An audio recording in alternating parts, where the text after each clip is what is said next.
xin chào các bạn, mình là Xuân. Chào mừng các bạn đến với kênh YouTube Life Apply, kênh YouTube chuyên về phong cách sống và quản lý tài chính hiệu quả.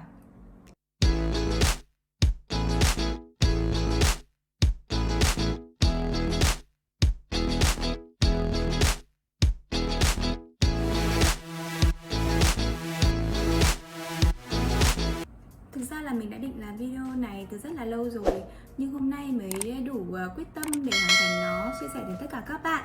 Nếu các bạn đang trong hoàn cảnh mơ hồ về tình hình tài chính của mình, hoặc đang không biết xử lý thế nào với những món nợ của mình ở tại ngân hàng, hoặc là các bạn chỉ đơn giản là chưa đến cuối tháng mà đã bị rỗng túi hoặc thậm chí là âm tiền, thì hãy kiên nhẫn xem hết video này của mình. Video về 5 quy tắc quản lý chi tiêu hiệu quả mà mình cũng đã áp dụng trong suốt 2 năm vừa qua và thấy nó thực sự đã thay đổi cái tình hình tài chính của mình, thì các bạn hãy kiên nhẫn xem hết nó nhé.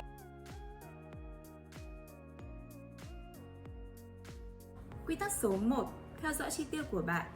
Bản chất của tiết kiệm chính là phần còn lại của thu nhập sau khi trừ đi các khoản chi phí cho tiêu dùng. Vì vậy, nếu các bạn muốn gia tăng tiết kiệm thì các bạn phải gia tăng thu nhập, hoặc là các bạn chi tiêu ít đi, hoặc các bạn dùng đồng thời cả hai phương pháp, vừa gia tăng thu nhập vừa tiết kiệm chi phí cho tiêu dùng, thì khi đó khoản tiết kiệm của bạn sẽ ngày một nhiều hơn. Để theo dõi được dòng tiền của mình đã đi đâu, về đâu và đã sử dụng cho việc gì thì các bạn có thể theo dõi bằng sổ ghi chép hàng ngày, hoặc là bảng Excel, hoặc là đơn giản và hiện đại hơn đó là theo dõi qua app chi tiêu bằng điện thoại. Thì cách này mình cũng đã đang áp dụng, bởi vì là điện thoại thì bao giờ mình cũng đem theo người ấy, nên là mỗi lần chi tiêu cho việc gì mình đều ghi lại luôn bằng điện thoại của mình, rất là nhanh và tiện. Các bạn có thể ghi chép theo ngày hoặc là để 1-2 ngày rồi nhớ lại và ghi chép lại, chứ đừng để thời gian lâu quá, bởi vì lúc đấy có thể chúng ta đã quên mất một số khoản nào đó mà chưa được cập nhật trong cái app đó. Việc theo dõi chi tiêu như thế thì các bạn sẽ cảm thấy rất là gò bó, đúng không nào? Nhưng mà tin mình đi, ai cũng vậy thôi. Thời gian đầu thì mình cũng cảm thấy rất là khó chịu khi mà suốt ngày phải ghi chép như vậy. Nhưng mà sau một thời gian khoảng 1-2 năm thì cái việc ghi chép đó đã hình thành một thói quen ở trong mình.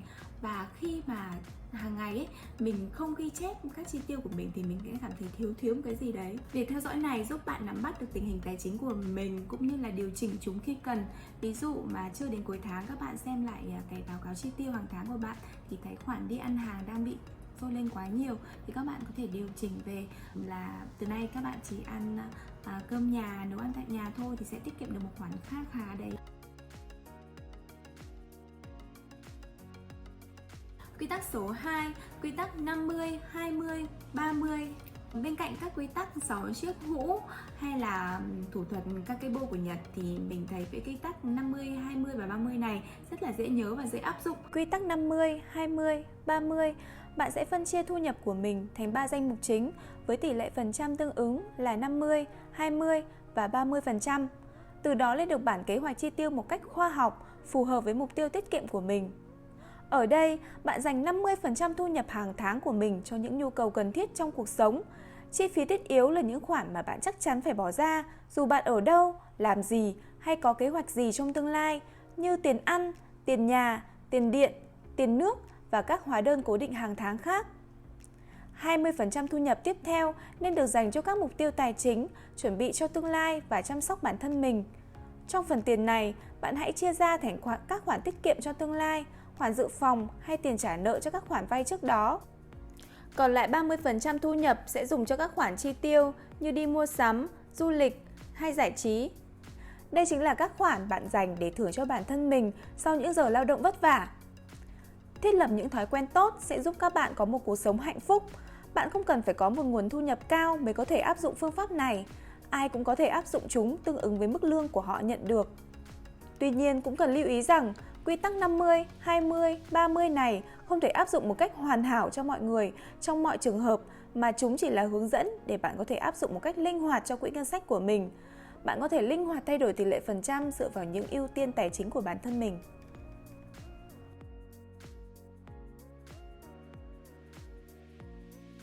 Quy tắc số 3, đặt ra mục tiêu tiết kiệm 10% thu nhập mỗi tháng. Nếu các bạn đang không biết mỗi tháng nên tiết kiệm bao nhiêu tiền thì hãy đặt ra quy tắc 10%.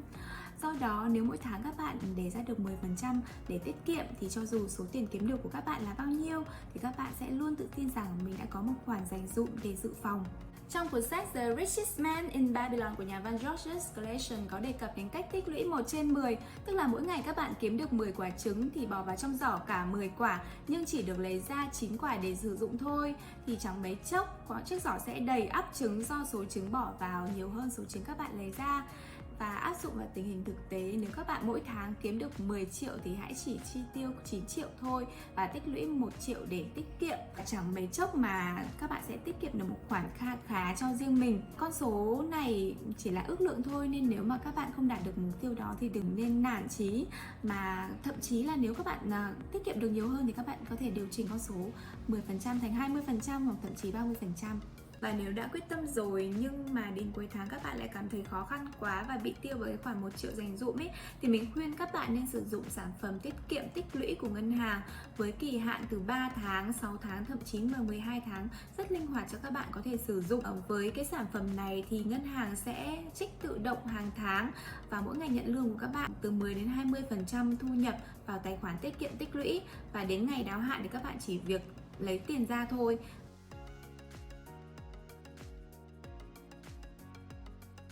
Quy tắc số 4, trước khi quyết định tiêu tiền, hãy suy nghĩ thật kỹ.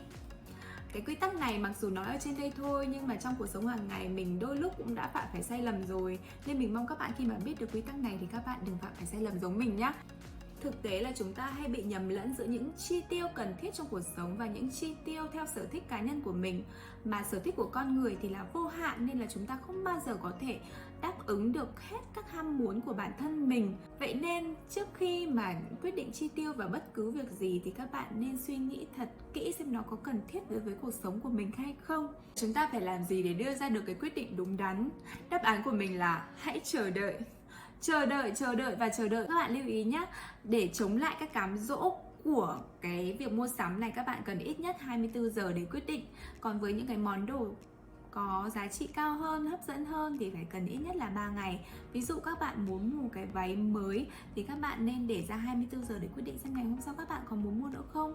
Và trong cái thời gian mà 24 giờ hoặc đến 3 ngày để các bạn quyết định ấy, thì các bạn có thể tận dụng để xem review trước trên mạng, xem các cái sản phẩm đấy có giống như là quảng cáo hay không và có thực sự đem lại cái lợi ích gì cho mình hay không, và mình có thực sự cần thiết nó hay không, hay là nó đã trùng với các cái sản phẩm mình đã có rồi. Và mình muốn chia sẻ cho các bạn một phương pháp nữa trước khi ra quyết định mua một món đồ, đó là các bạn sẽ tính xem cái giá trị của món đồ bạn sắp mua tương ứng với bao nhiêu giờ làm việc của bạn bỏ ra để mua nó.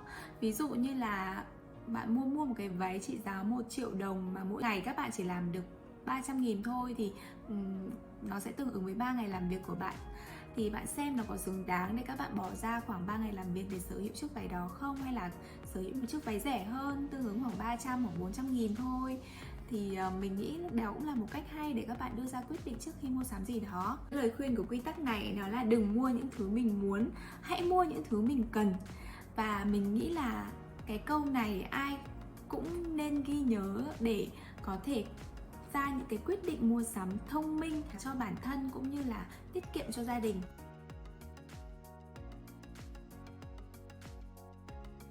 Quy tắc số 5, giải quyết các khoản nợ xấu bằng phương pháp Snowball.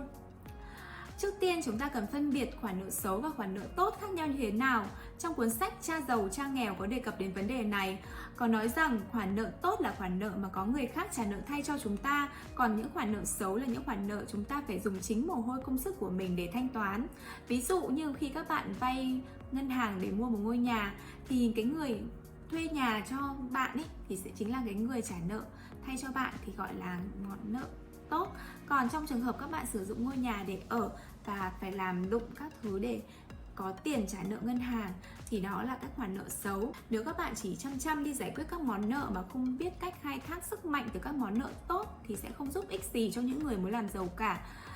Vậy nên chúng ta cần phân biệt rõ đâu là nợ tốt, đâu là nợ xấu, và từ đó chúng ta sẽ tìm cách thoát khỏi các món nợ xấu và khai thác triệt để sức mạnh từ các món nợ tốt. Nếu các bạn đang muốn xử lý các khoản nợ xấu thì có hai phương pháp các bạn có thể áp dụng. Phương pháp thứ nhất là xử lý các khoản nợ có lãi suất cao trước, Hoặc phương pháp thứ hai là xử lý các khoản nợ có số dư thấp trước. Thường phương pháp thứ nhất được mọi người áp dụng nhiều hơn, nhưng theo nghiên cứu thực tế thì phương pháp thứ hai sẽ khiến các bạn giải quyết được các món nợ nhanh hơn. Phương pháp thứ hai hay còn gọi là phương pháp snowball lấy ý tưởng từ những quả cầu tuyết. Như các bạn biết thì những quả cầu tuyết ở trên cao thì rất là nhỏ thôi, nhưng khi càng lăn xuống dưới dốc ấy thì nó sẽ càng tạo thành một khối khổng lồ. Hãy liên tưởng những món nợ của bạn giống như những quả cầu tuyết. Khi mà các bạn đã xử lý được các món nợ có số dư thấp trước thì càng về sau các tiềm lực của tài chính của các bạn ấy nó càng đủ lớn để giải quyết được những cái món nợ có số dư cao. Trong dân gian chúng ta cũng có câu tích tiểu thành đại, cũng có áp dụng được vào trong trường hợp này. Tuy nhiên là phương pháp này nó cũng có nhược điểm là nó chỉ sử dụng trong trường hợp các cái khoản vay của bạn nó không chênh nhau nhiều về lãi suất. Còn trong cái trường hợp mà khoản vay của bạn thì có số dư cao hơn một chút, trong khi cái lãi suất cao hơn rất là nhiều, thì các bạn nên xử lý các khoản nợ có lãi suất cao hơn trước. Nói chung là hãy tư duy thật logic khi mà thanh toán các khoản nợ của bạn. Trên đây là 5 quy tắc quản lý chi tiêu hiệu quả mà mình đã và đang áp dụng, muốn chia sẻ đến cho các bạn. Hy vọng với video lần này sẽ giúp ích được cho các bạn trong tình hình tài chính sắp tới. Hoặc là nếu các bạn có góp ý gì hãy comment vào phía dưới cho mình. Nếu thích thì hãy like video này và subscribe kênh của mình để sắp tới mình có thể ra được nhiều video như này hơn nữa nhé. Cảm ơn các bạn rất nhiều.